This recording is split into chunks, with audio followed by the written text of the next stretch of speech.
kuri verse ya Usimupotezi ukimkosa utompata tena, mume ni mume, penzi Maria, elelile sigazumye, elelile generencha, tulipambana sana juwepo ruremesha. Abantu bino misi ebana sinzi probleme yabo mu mutwe, basiga bakora hypocrisie mu vyose. Barindira muntu ashwanye Bidondo na Bidondine ngumi zilirika mu barabara, bacha batanguya ku Biblia. Alvin yagize divorce, bacha batanguya ku Biblia. Sadbi nani Diamond yamugiriye showbiz muri Tanzania, bariko showbiz bacha batanguya ku Biblia. Donc bararindira ibintu bibi ba Biblia, ariko ibintu byiza nibashobora kupiblia. Aba journaliste bamwe ndabamagara ndabasaba interview, kera bari baza bakamfukamira, ariko ubu ndabatelefona ndabasaba interview kugira ngo bayime ibintu birebire menga ndiko ndasaba 1 million. Ndaje ndashobora kubavuga n'ubu nandi promoter na interview ama kusema nipe interview ni birefu, lakini ndibuka ko kera araza akamfukamira kugira ngo dukore interview, akaza kundondera. Kenshi narashize ingufu nyinshi kugira ngo ijya TV yabo iduge. Narashize turakora ziga ibintu ziga interview zukubesha, ziga interview amabez, naramufashije amabez kugira ngo aduge. Ngigisha ngo gagenda kugura ubufu bw'abana ku botike, ngagira ibintu ngisoka n'abademu bakamfumanira n'abademu, kandi mfise umudemu umwe Bidondine kugira ngo baduge, kugira ngo ndabateze imbere. Ngagira amabezi yabo ngo na kweli, nafanya mabezi yabo ngo na kweli kabisa. Kuko hizo business zikuri zigira jewe ngazishira kuri channel yiwanje, bantu ngaringika amalink abantu bakazikurikira, ariko nabaye amabezi me ubu bamaze kuduga, bamaze kugira bafise busa 100,000 abona, baca batangura kugara.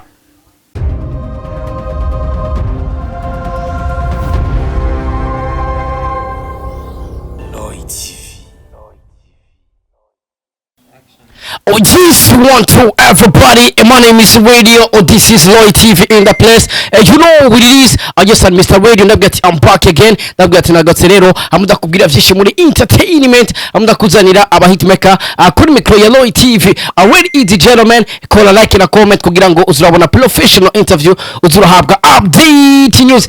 Kuri kamera uri kumwe na zombie cameraman, ni watuma image uyibona imeze fresh sana, ni watuma sound uyumva imeze neza cyane. By the way, nicagana mukunda muri beshi cyagana ko akajyo keza akukumenya amakuru y'abaririmbyi abo mu Burundi, ko kumenya industry ya kabiri gatandwi, ko kumenya bega abasani bacu obabaye gute. By the way, ndakuzaneze je kumva kuri micro Ishopo Radio, so promoter boss mu gigu atapapa na mwana kugira bo mwana habanza kubaho papa. By the way, remember subscribe kugira ngo uzurabona professional interview. This is Loy TV weekend. Yes, right now unavuganeze ko turi muri shop kwa Bidondo Chenelate. Wagwan my brother, take mic my big bro. Yes, fresh, by the way, turi muri shop imeze fresh, iri mu bwiza. Bidondo wifuza kwa kwambika arakwambika fresh. Ndibaza ona background hari imipira imeze fresh sana. Ku ruhande hari amastyle menshi sana, ibirato, imipira, amapantaro, byose arakwambika. By the way, B, welcome my brother. Namzuka kabisa. Ko fresh. Niko fresh ni. Wagwan mimi naona shop kari mzee baba. Tunajitahidi. Na vingine vitu viko njiani havijafika, naona vitu vimepungua kidogo, lakini watu wafike. Kama havijafika washoa kusigana command kabisa problem. Bidondo ashobora kwambika abantu bari mu mice ya gute, kuko hari umuntu ari umustiti uzawumva uje nambika abastari gusa. Mbega Bidondo arambika n'abantu basanzwe? By the way, je nambika bose, ariko en fait umuntu wose ashaka ikintu asanze ndagifise aragitwara. Koje ni botike ari umukozi arakora ngaha, nanje namshimamia kama CEO, tukorana neza bien.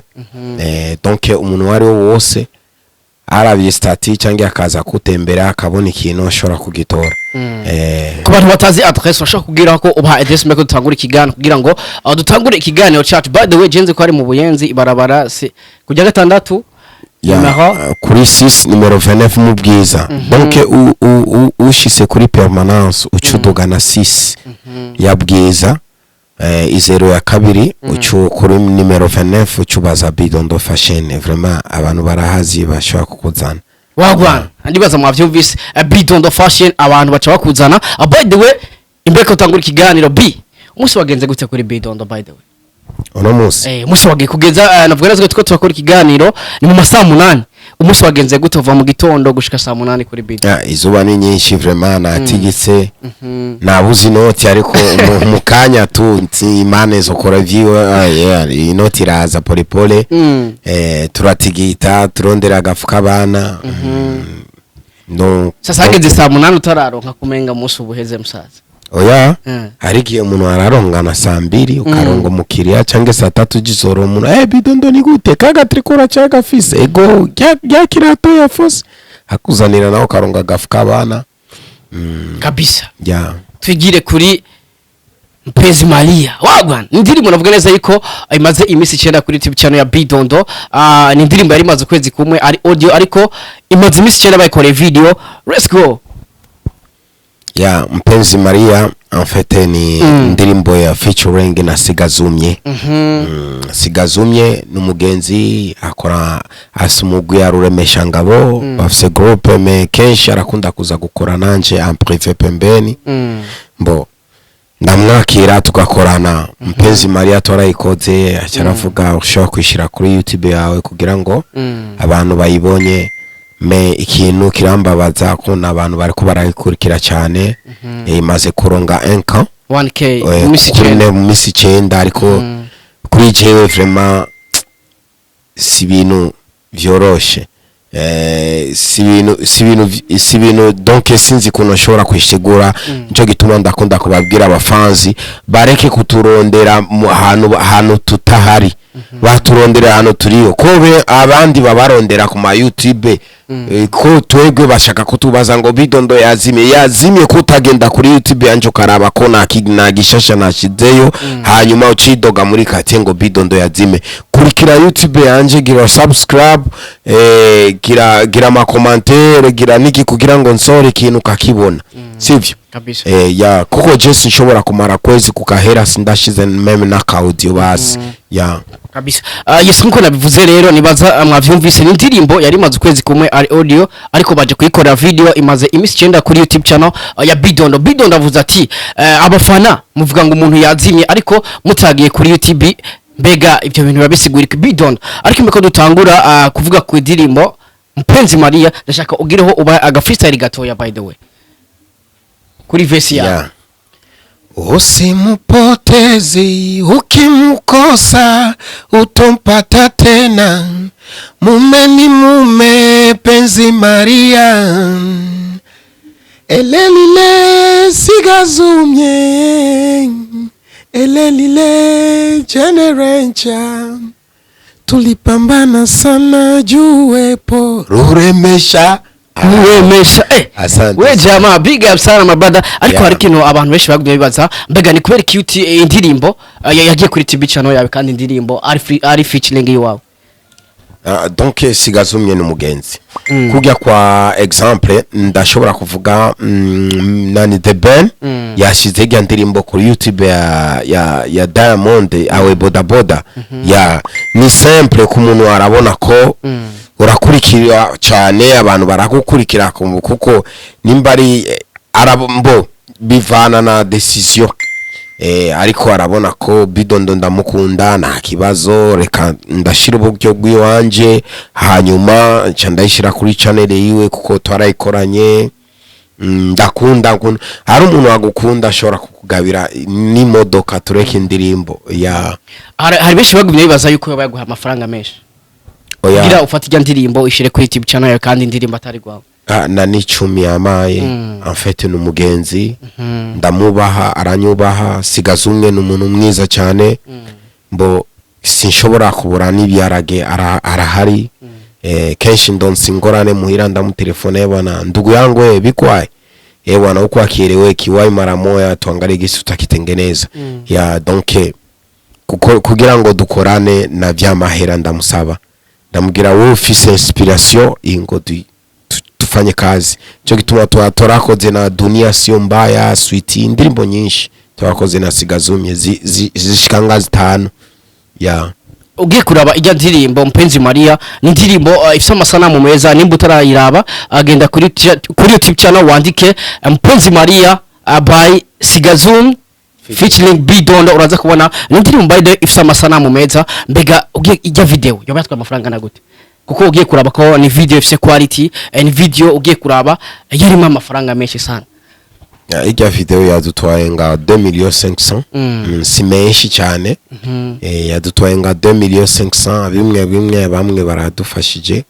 ya hari jambo wavuze inyuma gatoya uvuga ko hari ababarondera hano atariho aho kuja kuri YouTube channel kugira ngo barabe mbega wasoye cyangwa ni wasoye mbega kuba batajya kuri YouTube channel yanyu mubaza ko byabiva ku Bidondo bivana n'abantu bakunda urabona abantu bakunda umuntu yaronse kibazo ni kujya kuntu Fizo yavuze ijya concert ya champagne nimba ari champagne yari guhomba bwana ubu media n'abantu benshi bari gukoma induru ariko champagne yagize recite abantu bako calme ya nico gituma tureke hypocrisie s'il vous plaît abarundi tureke hypocrisie umuntu wakoze ikintu kiza agenda umusupporting umwe amashi umushire na n'igihumbi wa vraiment tore nk'abihumbi 10 ushobora kunyafana uramerita kuko twese turiko turakora tuduze igihugu sivyo donc umuntu wakoze akazi keza vraiment bisaba ko umuhe umufelicite ariko abantu bino misi bwana sinzi probleme yabo mu mutwe basiga bakora hypocrisie mu vyose barindira muntu ashwanye Bidondo na Bidondine ngumi zilirika mu barabara bacha batanguya ku Biblia Alvin yagize divorce bacha batanguya ku Biblia Sadbi nani Diamond yamugiriye showbiz muri Tanzania bari showbiz bacha batanguya ku Biblia donc bararindira ibintu bibi ba Biblia ariko ibintu byiza nibashobora gupiblia vraiment nidushobora gutera imbere tukabandana n'ico kintu mu mutima murarindira nani esheke y'umuntu resite numuyishirako inguvu numuyipiblia kenshi mu Biblia esheke vraiment atutasonga mbere tureke ivyo bintu vraiment by the way uvuze ibintu bya champagne cyembona ko hari video ariko gusharinga muri page yawe navuga neza yuko ni post maze 2 jours Big Fizo ariko aravuga ku vya Mr Champagne avuga ati kabisa wanyemeje avuga nk'ibyo ari kuravuga avuga ati abantu tureke hypocrisie mbega ku ruhande rwawe ubona vya bitegwa niki byo bitegwa n'abaririmbyi cyangwa byo biva ku bafana cyangwa byo biva ku banyamakuru ni kuri bose ku baririmvyi ku banyamakuru donc sinzi ikintu kiri mu barundi donc umurundi wose kujya kuntu wa mupeti yararirimbye ujya mupeti twagute DJ Fernando donc sinzi abantu bafise problème nyabaki donc kiza gutera imbere bifuza uguma inyuma ubasega donc n'aba journaliste ari umujournaliste donc amaze kumenyekana interviews 3 zibiri amaze kumenyekana ashaka kuduga menga gusumvya umustar araba journaliste bamwe ndabamagara ndabasaba interview kera bari baza bakamfukamira ariko ubu ndabatelefona ndabasaba interview kugira ngo bayime ni ibintu birebire menga ndiko ndasaba 1 million ndaje ndashobora kubavuga nubu nandi promoter na interview yama kusema nipe interview ni birefu lakini ndibuka ko kera araza akamfukamira kugira ngo dukore interview akaza kundondera kenshi narashize ingufu nyinshi kugira ngo ijya TV yabo iduge narashize turakora mama ziga ibintu ziga interview zukubesha ziga interview amabase naramufashije amabase kugira ngo aduge ngigisha ngo gagenda kugura ubufu bw'abana ku botike ngagira ibintu ngisoka n'abademu bakamfumanira n'abademu kandi mfise umudemu umwe Bidondine kugira ngo baduge kugira ngo ndabateze imbere ngagira mabezi ya bongo na kweli nafanya mabezi ya bongo na kweli kabisa kuko hizo bezi nazikurizigira jewe ngazishira kuri channel iwanje bantu ngaringika amalink abantu bakazikurikira ariko nabaye amabezi me ubu bamaze kuduga bamaze kugira bafise busa 100,000 abona baca batangura kugara umuntu ebwana Jemfise clip ushobora kuza ukangirira interview kugira ngo clip isohoke acara tangura kugara sawa tuishi tu kama mtu alikufanyia kizuri ni deni usipomrudishia nawe kizuri atakilipiwa na mtu mwingine tena utamtafutaga nicho gituma ndashobora kuhanura n'aba journalist musisahau penye mulitoka yeo kisha Professor J yararirimbye unasahau ulipotoka na ujuu unapokwenda kabisa donc ukisahau penye ulitoka na utajua penye uko naenda ujule mtu mwenye alikutoa kule chini utakumbana naye kule mbele mbega abantu bameze guco umuntu yibagiriye yavuye baba bitegwa n'iki bati kugiye kuraba bavuga yuko iyo ufashije umuntu nawe azogufasha mu misiri imbere mbega ifashije umuntu ntagufashe basi ataragufasha basi nimba ari byamunaniye kugufasha ariko usohoye akandirimbo ugiza aga concert agapostinga basi ukabona uyu muntu naka naramufashije ariko indirimbo yanje yayipostinge surtout vraiment ikintu kirambabaza ujya mu Petit Landry promoter ndamuvuga n'izina ndarivuga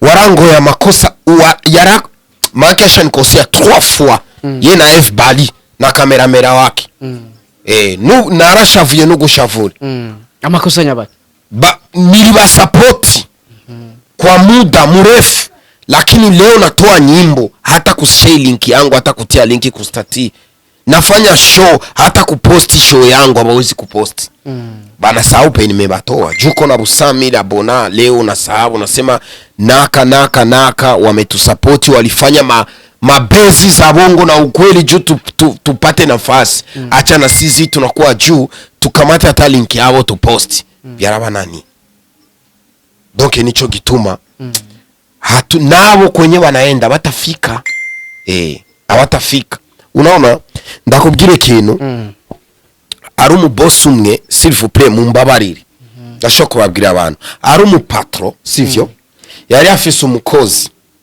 uyo mukozi amemsaidia service miaka 10 sivyo unasikia miaka 10 uyo mtumishi akagira makosa yagize kosa ule mubosi akasema nataka nikupinire mumutupe kwa zile simba zimukule lakini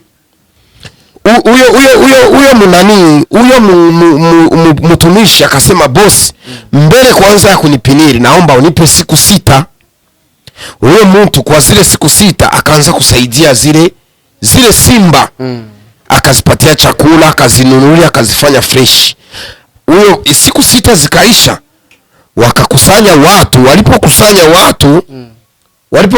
watu wakamkusanya huyo mtumishi wakamtupa kwa simba wakaona zile simba zimukuri zinamchechisha zinamlambula bosi akauliza kwa nini hizi simba zangu mumezifanyia nini azimukuri huyo amenikosea ule mtumishi akasema mimi nimekuhudumia miaka 10 shukurani yako umeniazibu nikufe lakini simba nazihudumia siku 6 zina njaa unasikia lakini zinakataa kunikula donc abantu ukikama una wema donc binafundisha watu tafadhali kuwa na wema binyama zisitushinde roho nzuri minyama isitushinde roho nzuri kama mtu aliwahi kukusupport na unapata nafasi na true lazima umsupport kwa kazi yake nico gituma ashobora kubabwira aba journaliste surtout bamwe twakoranya mabase ndiko ndababwira no munsi nasoye clip na sigazumye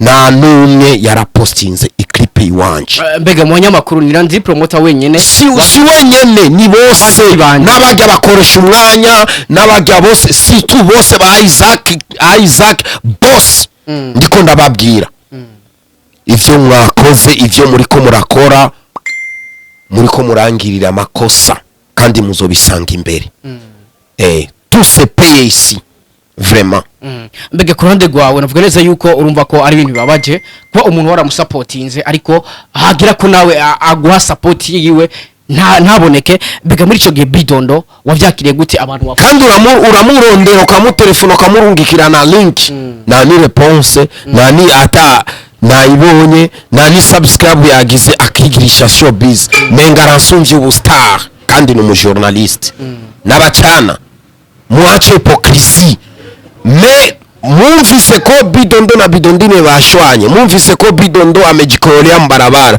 mumvise ko Bidondo fashion yarahombye ni kelele ni stress mutanitafuta mkisikia niko na kapeti problem hapa mutanitafuta lakini hivi nafanya vizuri amtaki kunitafuta what the fuck is shame ugerageje kuraba Bidondo ivyo uri kuravuga n'ivyabaye kuri Mr Champagne biga birihe navyo wavuze ko uno munsi yagize kahisi ariko batariko baravuga abo misiyenze murazi vyabaye kuri Champagne amaposti yari menshi yahombye mbega ivyo navyo bihuriye oya Champagne ni yahombye bavuze ko yagize plan gushika ku muntu kandi bwana papa felicitation kandi nanje naramukoreye ikintu kuri TikTok afishe yiwe na posting sinagiye mu concert ariko naramufashije kumupostinga Mr Champagne felicitation ariko ndabonya ko akazi nakoze kazi nimefanya kwa sababu kuna wakati Champagne aliwahi kunisupport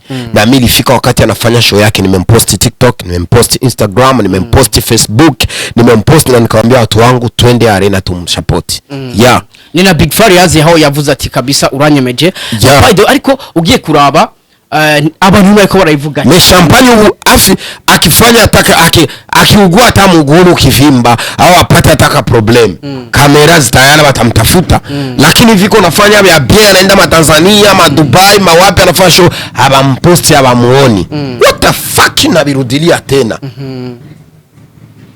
muko washenzi sana kandi mureke hypocrisie surtout aba journaliste hamtasonga mbele mureke bugyaga mwache hypocrisie na barudia tena na baponda mwache mnatufanya ngo mko pamwana siye kubibaya kubizuri mnatukwepa mbega kubaririmbyi naho nta kosa muba mufise nk'abaririmbyi kuko wavuze yuko kumuririmbyi si obligation kugupostinga kuko muririmbyi tuba turi muri game adufate abacuruzi bandagara sivyo umwe ariko arakokera ndagara ziwe kugira ngo bamushoreye kumuririmbyi agupostinga atagupostinga biravana tuko bacuruza ndagara sibote menga turiko turakorana kabifu kugira ngo muziki usonge mbele sasa kuba journaliste surtout kama mtu anafanya kazi nzuri si mnaposti mkiona mtu anafanya nimetoa audio 2 nimefanya video kali hamuposti mnataka nifanya nisimike ariko harabavuga ko abaririmbyi ndavuga ivyo ibivugwa ku banyamakuru bamwe abavuga ko abaririmbyi iyo basohoye hit babarondera ntibabaha umwanya nabo iyo babarondeye nabo baca bashaka kubinyegeza vraiment ni bakeya umuririmbyi asohoye hitsi cange asohoye indirimbo akamugirira musho we wanosavye interview aramajambo menshi nakuna sasa hakuna vraiment basi kudanganya wasanii tunatoaga kwa sababu kila mtu iko na anataka azungumze yake kila mtu iko anataka atoke wale wa journalist wenyewe waisha kujifanya kama ni master kutuzidi ndo banaanza kutuharibia game ariko haravuga ko biva ku baririmbyi aho usanga abaririmbyi nk'umuririmbyi asaba abanyamakuru biwe ubugwi like arivyo bya bitunye umuziki w'u Burundi uza mu bene ayo makosa aho bavuga ko abaririmbyi usanga bafite abanyamakuru babo baratubeshe vraiment arashobora kusimba programme kugira ngo programme akayisimbisha ariko interview hawezi kuima interview ni badogo chango shora kumusaba interview anaumwa lakini hawezi kuambia kama anaumwa anakuambia haiwezekani lakini ni badogo banaima interview mu journalist ndashaka ugendo impanuro abanyamakuru bameze guco kuko urumva neza yuko umuziki w'u Burundi nta wogira mu gihe ibintu bimeze guco mbega ni zihe mpanuro Bidondo yotanga ku banyamakuru abakimeze guco abanyamakuru bacu turabakunda kandi dushaka batera imbere. Ingorane bafise umuntu umaze kumupusa akisongana kwa kule mbele anaanza kukulia showbiz. Sasa uko na kazi za bia unataka kufanya, sasa unamuhitaji na wewe. Showbiz zinaanza ndio zinatuletea hasira na sisi sasa. Kabisa. Hivi mimi natumika na wajurnalisti wadogo wa chini. Wale wakubwa wote nishawafaka. Juu wanasababu wema nimesaidia. Nilikuwa najidanganyishia bongo. Najidanganyishia kama nafumaniwa, najidanganyishia kama nauza bunga wa desa kubotiki na niko na batumishi, najidanganyishia vitu ya mabongo juu ni watengenezee makike channel zabo zipande. Lakini leo nafanya kazi nzuri na mimi nabahitaji sasa wake kunitengenezea audio yangu ipase, kunifanyizia video yangu ipase, bana nikula showbiz na linki na batumiaga na message ya banijibi. C'est pas bien. C'est pas bien. Bien, c'est pas bien. Niso kabisa. Hivi sasa tutaanza mbaya. Tutaanza mbaya. Tutaanza mbaya. Niso bakuzi ba TV ndibaza uravyumva ko atari ibintu bimeze fresh umuntu waramufashije ariko hageze ko nawe gufasha ariko akagutera umugongo urumva neza yuko atari ibintu bimeze fresh sana. By the way uko nabikubwiye nkitangura nababwiye urabona mu buzima si c'est bon c'est bon. Et si tu deviens bonbon, des fois, c'est un bonbon, on te suce. Et vous êtes mubuzima kama uko bon, bakia tu bon.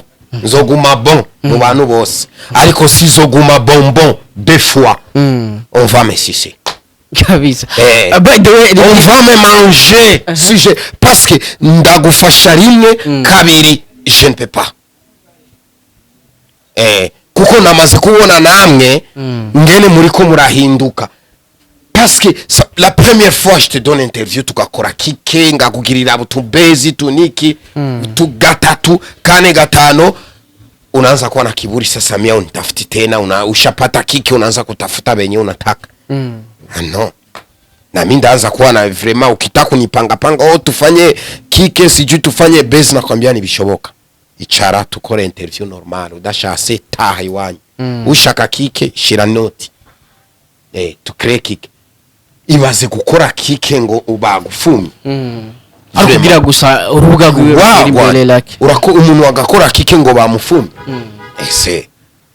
Kandi afise umugore afise n'abana. Ariko aritanga kugira ngo wewe igo kike ikuduze umenyekane. Twari dufise izina kuva kera kuva turiko turavuza indirimbo z'amanatamani asigutishe muke Polina twari dufise amazina ariko turabakorera makike kugira ngo namwe mumenyekane. Hanyuma umaze kumenyekana ucutangura kukiri umuntu sawa je peux pas devenir bonbon. Je peux bon pas bonbon oya kabisa. Uraza tukagira interview nicaye menga ndagwaye.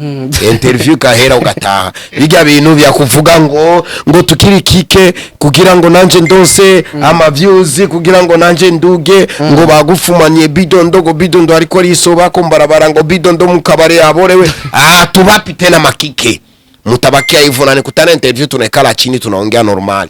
Tuliwapatia bingi leo hii tunafanya kazi na mwa mnashindwa kutusupport. Mutoke kule. Wagwana.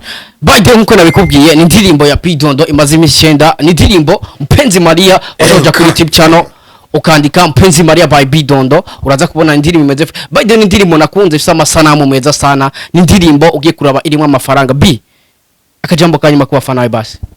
Akajambo kanyuma abafana banje ndabakunda. Iyo enkamwamaye vraiment merci beaucoup. Merci ndashima. Ndabakunda. Kandi abafana banje barangunda kuva kera imyaka 22 22 ans turi kumwe.